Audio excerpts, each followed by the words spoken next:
আব্দুল হামিদ তো প্রশাসনের সহযোগিতায় গিয়েছে, আব্দুল হামিদ তো বঙ্গভবনের কলে গিয়েছে, আব্দুল হামিদ তো আপনাদের উপদেষ্টাদের ফোনে গিয়েছে, আব্দুল হামিদ তো আপনাদের সিদ্ধান্তের মাধ্যমে গিয়েছে। আপনি আবার বাংলাদেশে তদন্ত করে কার বিচার করবেন? জনগণের সাথে এই সকল প্রতারণা, এই সকল রহস্যময় কথাবার্তা বলার দরকার কি আছে আপনাদের? আপনারা জুলাই বিপ্লবটাকে ধ্বংস করে দিয়েছেন। বাংলাদেশের মানুষের চাহিদা কি সেটা আপনারা বুঝতে অক্ষম হয়েছেন। আপনারা আব্দুল হামিদকে বাংলাদেশ থেকে অন্য দেশে যাওয়ার সুযোগ করে দিয়ে এখন আবার বলছেন হামিদকে এই দেশ থেকে অন্য দেশে যাওয়ার সুযোগ যারা করে দিয়েছে তাদেরকে আইনের আওতায় আনবেন। আপনি আইনের আওতায় আনবেন বাংলাদেশের প্রেসিডেন্ট ভবনের কোন একজন নির্দেশদাতাকে, আপনি আইনের আওতায় আনবেন আপনি আপনার নিজেকে, আপনি আইনের আওতায় আনবেন আপনি আপনার উপদেষ্টা মন্ডলীদেরকে। কি সব কথা বলে, কি আজগুবি মন্তব্য করছেন আপনারা। একজন সাবেক প্রেসিডেন্ট বাংলাদেশ থেকে যাচ্ছে, এটা আবার আপনাকে তদন্ত করে তারপরে নিশ্চিত হতে হবে কে অর্ডার দিয়েছে কে দেয়নি। আহাম্মক মনে করেছেন আমাদেরকে? বাংলাদেশের মানুষ কি কিছুই বোঝে না? গরু ছাগল মনে করছেন তাদেরকে যে যা খাওয়াবেন তাই খাবে?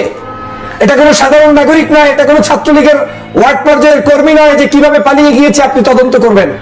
বাংলাদেশের সর্বোচ্চ এই আওয়ামী লীগের আমলে সবচেয়ে বেশি সময় ধরে যেই ব্যক্তি প্রেসিডেন্ট ছিলেন সেই আব্দুল হামিদ, একজন যিনি খুনের আসামি, তিনি পালিয়ে গিয়েছেন। আর আপনি বলছেন কারা পালিয়ে গিয়েছে, কিভাবে পালিয়ে গিয়েছে, এর প্রত্যেককে আইনের আওতায় আনা হবে। আপনি কাকে আইনের আওতায় আনবেন? ধান্দাবাজির একটা সীমানা থাকা দরকার। বাংলাদেশের জনগণের সাথে প্রতারণার একটা সীমানা থাকা দরকার। জনগণ 2000 মানুষের রক্তের বিনিময়ে জুলাই বিপ্লব সাধিত করেছে। এখন পর্যন্ত 50,000-এর অধিক মানুষ আহত, যাদের চিকিৎসা হচ্ছে না ঠিক মতো। আর আপনি বলছেন যে আব্দুল হামিদ কিভাবে পালিয়ে গেল সেটা দেখা হবে, তদন্ত করে আইনের আওতায় আনা হবে। কাকে আনবেন? কোন অফিসারকে আনবেন? সাধারণ একজন পুলিশ অফিসারকে আপনি এক স্থান থেকে আরেক স্থানে আপনি তদন্ত করে তাকে আরেক জায়গায় আপনি কি বলে পাঠিয়ে দিলেই কি আপনার বিচার হয়ে গেল? আব্দুল হামিদ যাওয়ার পরে আপনি এখন নতুন করে শুরু করবেন, দুই একজনকে অভিযান করে তারপরে গ্রেফতার করবেন, তাতেই হয়ে গেল? আমি আজকের সকালের ভিডিওতে বলেছিলাম যে আব্দুল হামিদকে পাঠানোর আগে আপনাদেরকে দেখা উচিত ছিল বাংলাদেশের যেই মানুষগুলোর উপরে জুলুম হয়েছে, অত্যাচার হয়েছে, নির্যাতন হয়েছে, দেশনেত্রী বেগম খালেদা জিয়ার উপরে হয়েছে, জামাতের নেতৃবৃন্দের উপরে হয়েছে, চরমনের পীরের উপরে হয়েছে, বাংলাদেশের সমগ্র রাজনৈতিক দল একসেপ্ট সামান্য চিকিৎসার জন্য যেতে পারে নাই বিদেশে। ডক্টর মোহাম্মদ ইউনূস আজকের প্রধান উপদেষ্টা, তিনি পর্যন্ত ওই নিচতলা থেকে 6তলা 7তলা 10তলা পর্যন্ত বিচারের জন্য হেঁটে হেঁটে উঠতে হতো, তারপরে লোহার খেঁচার ভিতরে ঢুকে তারপরে মামলার হাজিরা দিতে হয়েছে। এগুলো থেকে আপনাদের শিক্ষা হয়নি? শিক্ষা এজন্যই হয় না কারণ জুলাই বিপ্লবের আপনারা অংশীদার না। শিক্ষা এজন্যই হয় না আপনি রক্ত দেন নাই, আপনার আত্মীয় রক্ত দেয় নাই। শিক্ষা এজন্যই হয় না যে আপনি এখন পর্যন্ত গত 16 বছরে কোন আওয়ামী লীগের জুলুম অত্যাচারের শিকার ছিলেন না। স্বরাষ্ট্র উপদেষ্টা কি করে এখন বলছেন যে এখন আইনের আওতায় আনার জন্য আপনারা চেষ্টা চালিয়ে যাবেন? আপনার আইনের আওতায় এই দেশে যদি আনতে হয় তাহলে তো আপনার এই উপদেষ্টা পরিষদ, বঙ্গভবন থেকে শুরু করে সবাইকে আপনার আইনের আওতায় আনতে হবে। একজন রাষ্ট্রপতি চলে যাচ্ছে, আপনারা খবরও রাখেন না, আপনি জানেনও না, জানবেন কি? আপনারাই তো এটা করে দিয়েছেন।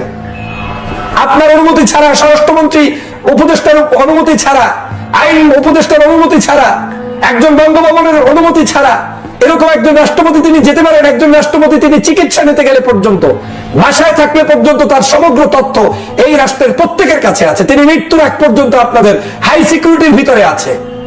তো যেই লোকটি সিকিউরিটির মধ্যে 24 ঘন্টা চলাফেরা করছে, তাকে আপনার এয়ারপোর্ট থেকে বিদায় দিচ্ছেন আর বলছেন আমরা কারা বিদায় দিয়েছে জানি না, তাদেরকে বিচারের আওতায় আনবেন।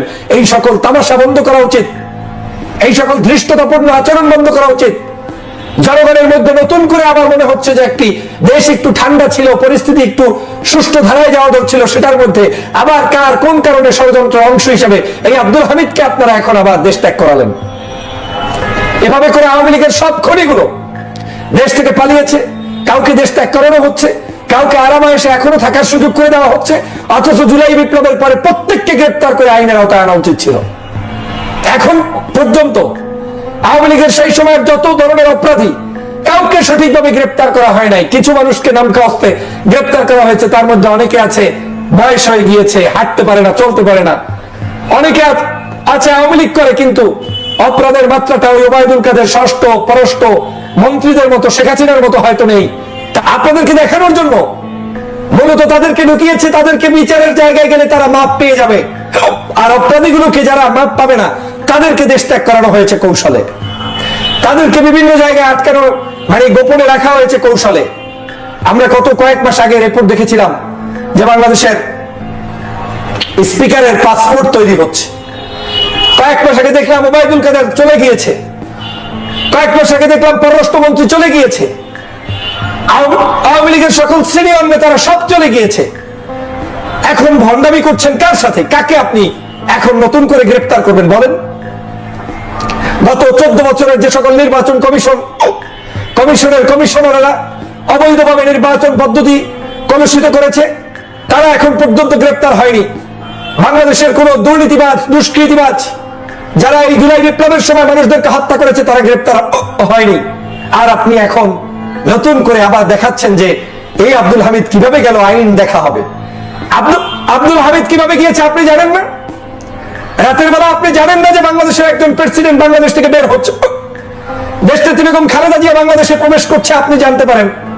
বিভিন্ন দেশ থেকে একজন দেশে আসছে যাচ্ছে, আপনি জানতে পারেন। কবি সাহিত্যিক সাংবাদিকরা দেশে প্রবেশ করছে, আপনি জানতে পারেন। আর আব্দুল হামিদ চলে যাচ্ছে, আপনি জানেন না। মিথ্যা বলে, জনতার সাথে প্রতারণা করে আজকের এই সরকার আমাদের সাথে বেইমানি করছে। আমি মনে করি এই সরকারের নৈতিকতা হারিয়েছে। জুলাই বিপ্লবের যে মূল চেতনা, সেটা তারা ধ্বংস করে দিয়েছে। এই মুহূর্তে আর কোনো অপশন নেই। জনগণকে যদি ঐক্যবদ্ধ হওয়া না যায়, রাজনৈতিক দলগুলো যদি ঐক্যবদ্ধ হতে না পারে, তাহলে এই চোরের গোষ্ঠী চোরেরা বিভিন্ন জায়গায় পালিয়ে যাবে এবং এই সরকারের ছত্রছায়ায় তারা পালিয়ে যাবে। সরকারকে আমি হুঁশিয়ার করে বলতে চাই, অনেক বেশি ফাইজলামি করে ফেলেছেন। অনৈক্য দেখে আপনারা এত বেশি ফাইজলামি শুরু করেছেন যে এখন জনতার সাথে প্রহসন শুরু করেছেন। অথচ জনগণের উপরে ভিত্তি করে আপনারা ক্ষমতায় এসেছেন। জনগণ কি চায় সেটা আপনাদের মাথায় নাই। আপনাদের মাথায় শুধু আওয়ামী লীগকে পুনর্বাসন করা। এইভাবে চলতে থাকলে আবার নতুন করে আবার কিন্তু আপনাদেরকে প্রশ্নবিদ্ধ করবে। প্রিয় বন্ধুরা আমার, আজকের বাংলাদেশের পরিস্থিতি ভালো নেই। আমাদেরকে ঐক্যবদ্ধ হতে হবে। এই উপদেষ্টা পরিষদে যারা আছে, আমি বহুবার বলেছি, একজনের মধ্যেও সেই জুলাইয়ের চিন্তা চেতনা নেই। চেয়ার পাওয়ার পরে সবাই যার যার মতো ব্যস্ত হয়ে পড়েছে, যার যার মতো কাজে ব্যস্ত। একটু বিপদে পড়লে ফেসবুকে পোস্ট করে আর বলে যে আমরা এই কারণে পাচ্ছি না, ছাত্র আছে মাত্র 2 জন, আমরা কি করব। আর অনৈক্য বিস্তারের জন্য ওনাকে ফেসবুকে 24 ঘন্টা লেখালেখি করতে থাকে। বাংলাদেশের রাজনৈতিক দলগুলোকে শত্রু বানানোর জন্য ওরা ওনাদের মতো মন্তব্য করে, ওরা নিজেরা দল গঠন করে, ওরা যা ইচ্ছে তাই করে। আর যখনই বিপদে পড়ে তখন বলে যে আমরা কিছু জানি না, আমরা ছাত্র মানুষ, আমরা মাত্র 2 জন। আপনারা 2 জন পদত্যাগ করে বের হয়ে যান, রাস্তায় নেমে আসুন, তারপরে মানুষের কাতারে দাঁড়িয়ে সরকারের বিচার চান। যারা যারা অপরাধী তাদেরকে গ্রেফতার করতে সবাই নেমে আসুন।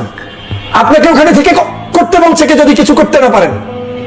আর মানুষের মধ্যে অনৈক্য তৈরি করে দিবেন, বিভিন্ন রাজনৈতিক দলগুলোকে বিতর্কিত করে দিবেন, জামাতকে যুদ্ধাপরাধী বানিয়ে দিবেন, বিএনপিকে চোর ডাকাত বানিয়ে দিবেন, অন্য দেশপ্রেমিক রাজনৈতিক দলগুলোকে অপরাধী বানিয়ে দিবেন। নির্বাচনের কথা বললে আপনি অসুস্থ হয়ে পড়বেন। বিভিন্ন ধরনের মন্তব্যগুলোর বিরুদ্ধে আপনারা কথা বলবেন।